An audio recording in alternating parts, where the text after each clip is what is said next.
जब भी प्रेम की बात होती है, भगवान श्री कृष्ण का नाम सबसे पहले आता है। श्री कृष्ण को प्रेम और स्नेह का प्रतीक माना जाता है। पुराणों के अनुसार श्री कृष्ण की 16,108 रानियां थी। श्री कृष्ण की मुख्य रानियों में रुक्मणी, सत्यभामा का नाम शामिल है। इसके अलावा बाल्यावस्था में श्री कृष्ण के गोकुल में गोपियों संग रासलीला की कहानियां आज भी मशहूर है। हालांकि सभी को प्रेम और स्नेह का पाठ पढ़ाने वाले श्री कृष्ण का नाम सिर्फ राधा के साथ ही लिया जाता है। हर कोई प्रभु कृष्ण के नाम का जाप करते समय राधे श्याम का उच्चारण करता है। भले ही उनकी 16,108 रानियां थी, लेकिन जब प्रेम की मिसाल दी जाती है तो श्री कृष्ण और राधा का प्रेम सबसे ऊपर होता है। श्री कृष्ण और राधा की प्रेम कहानियां पीढ़ी दर पीढ़ी सुनने को मिलती है। लेकिन जब भी राधा रानी और श्री कृष्ण के प्रेम का जिक्र होता है तो यह सवाल जरूर मन में उठता है कि जब दोनों के बीच इतना प्रेम था तो कृष्ण ने राधा से विवाह क्यों नहीं किया। 16,108 रानियों में एक राधा क्यों नहीं थी? कौन थी राधा? पद्म पुराण के मुताबिक राधा वृषभानु नाम के एक गोप की पुत्री थी।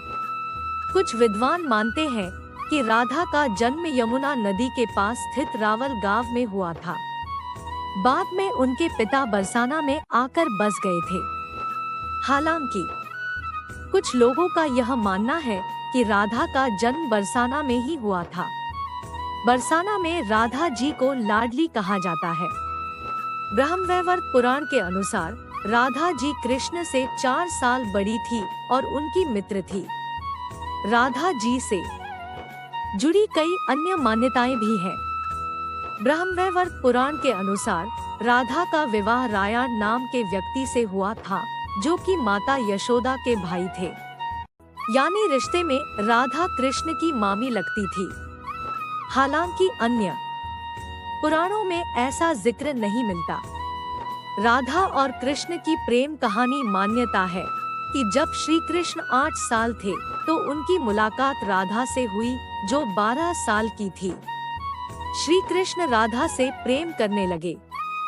दोनों एक दूसरे से विवाह भी करना चाहते थे।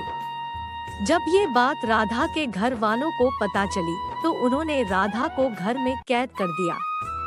वह लोग राधा और कृष्ण की विवाह के इसलिए भी खिलाफ थे क्योंकि राधा की मंगनी हो चुकी थी। कहा जाता है कि श्री कृष्ण ने राधा रानी से शादी करने की हट कर दी थी। इस पर यशोदा माता और नंद बाबा उन्हें ऋषि गर्ग के पास ले गए। ऋषि गर्ग ने भी कान्हा को बहुत समझाया। इसके बाद कान्हा का मथुरा बुलावा आ गया। वह हमेशा के लिए वृंदावन छोड़कर मथुरा चले गए। उन्होंने राधा से वादा किया था कि वह वापस लौटेंगे, लेकिन वह कभी वापस नहीं आए। न ही राधा जी के मथुरा या द्वारका जाने का जिक्र मिलता है। क्यों नहीं हुआ राधा और कृष्ण का विवाह? राधा और कृष्ण का विवाह न होने के कई कारण बताए जाते हैं। इसमें से एक कारण नारद जी का श्राप भी माना जाता है।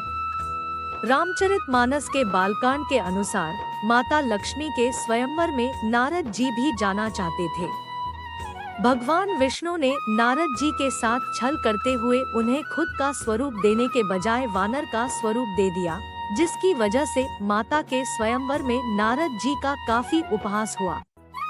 जब नारद जी को इस बात का पता चला तो वह बैकुंठ पहुंचकर विष्णु जी से बहुत नाराज हुए और श्राप दिया कि उन्हें पत्नी की वियोग सहना होगा।